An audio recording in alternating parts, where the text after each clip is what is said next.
தேசிய பாதுகாப்புக்கு அச்சுறுத்தல் இல்லை, அச்சப்பட வேண்டாம் என பொதுமக்கள் பாதுகாப்பு அமைச்சர் அறிவிப்பு என்பதாக சபையில் பாதுகாப்பு அமைச்சர் தெரிவித்திருந்த விடயம் குறித்து அந்த விடயம் வெளிப்படுத்தப்பட்டிருப்பதாகவும் பொதுமக்கள் பாதுகாப்பு அமைச்சர் தெரிவித்த விடயம் குறித்து பத்திரிகைகள் சுட்டிக்காட்டியிருக்கின்றன. வீரகேசரி பத்திரிகையிலும் அது குறித்த தகவல் வெளியாகி இருக்கிறது. பாதாள குழுக்களுடைய செயற்பாடுகள் தேசிய பாதுகாப்புக்கு அச்சுறுத்தல் இல்லை, பொதுமக்கள் பாதுகாப்பு அமைச்சர் ஆனந்த விஜயபால சபையில் அறிவிப்பு என்பதாக அந்த விடயம் வெளிப்படுத்தப்பட்டிருக்கிறது. அவரும் இந்த விடயங்கள் குறித்து நேற்றைய தினம் விரிவாக பேசியிருந்தார். எனவே அது குறித்தும் நாங்கள் இப்பொழுது அவதானம் செலுத்தலாம். குறிப்பாக புதுக்கடை நீதிமன்ற துப்பாக்கிச்சூட்டு சம்பவத்தின் பிரதான சந்தேக நபராக கைது செய்யப்பட்டவர் மகரகம பகுதியைச் சேர்ந்த சமிந்து தில்ஷான் பியூமங்க கதனாராய்ச்சி என்பது உறுதிப்படுத்தப்பட்டிருக்கின்ற விடயத்தினை அவர் தெரிவித்திருக்கின்றார். வீரகேசரி பத்திரிகை முதல் பக்கத்தில் அதனை தந்திருக்கிறது.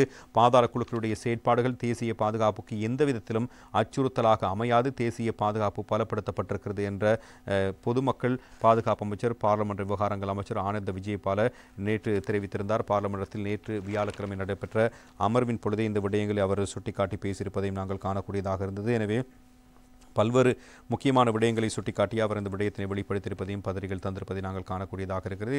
அடுத்து வருகின்ற காலங்களில் இது குறித்து மிகவும் காட்டமான முடிவுகள் எடுக்கப்படும் என்பதான விடயத்தினை அவர் சுட்டிக்காட்டி பேசியிருப்பதையும் பத்திரிகைகள் சுட்டிக்காட்டியிருப்பதை நாங்கள் அவதானிக்கக்கூடியதாக இருக்கிறது. அவர் தெரிவித்த கருத்து குறித்து நாங்கள் இப்பொழுது பார்க்கலாம்.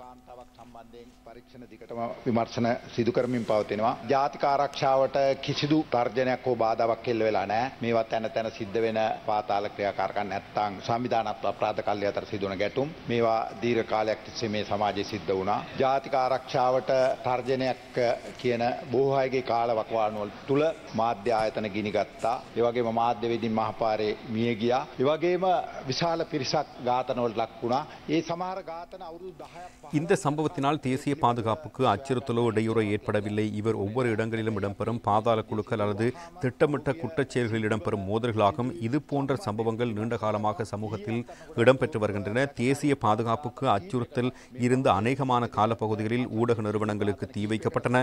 ஊடகவியலாளர்கள் வீதிகளில் வைத்து கொலை செய்யப்பட்டார்கள். அதே போன்று பெரும் எண்ணிக்கையிலானவர்கள் கொலை செய்யப்பட்டார்கள். 10 தொடக்கம் 15 வருடங்களாகும் வரை சில கொலை சம்பவங்கள் தொடர்பிலான விடயங்களை அறிந்து கொள்வதற்கான வாய்ப்புகள் கிடைக்கவில்லை. ஆனால் இந்த சம்பவம் இடம்பெற்றவுடன் கடந்த காலங்களிலும் இடம்பெற்ற சம்பவங்கள் தொடர்பிலும் விசாரணைகளை முன்னெடுத்து வருகிறோம். நேற்று கைது செய்யப்பட்ட சந்தேக நபர் கடந்த 2 வார காலப்பகுதியில் இடம்பெற்ற சில கொலை சம்பவங்களுடன் தொடர்புடையவர் என்று தகவல்கள் வெளியிடப்பட்டிருக்கின்றன. எனவே இந்த சம்பவம் இடம்பெற்றவுடன் அந்த சம்பவங்களுடன் தொடர்புடையவர்களை கைது செய்ய நடவடிக்கை எடுத்திருக்கின்றோம்.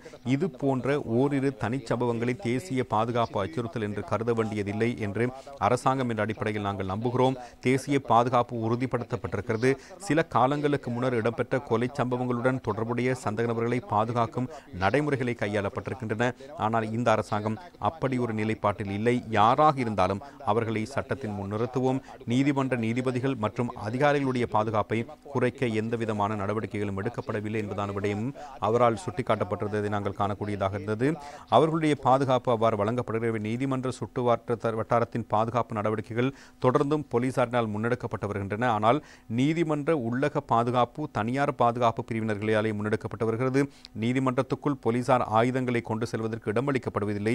இதுவே இந்த துரதிர்ஷ்ட சம்பவத்துக்கு பிரதான காரணமாகும். உயிரிழந்த சந்தேக நபரை சிறைச்சாலையிலிருந்து அழைத்து வரும் பொழுது அவர்களுக்கு விசேட அதிரடிப்படையினுடைய பாதுகாப்பு வழங்கப்பட்டிருந்தது.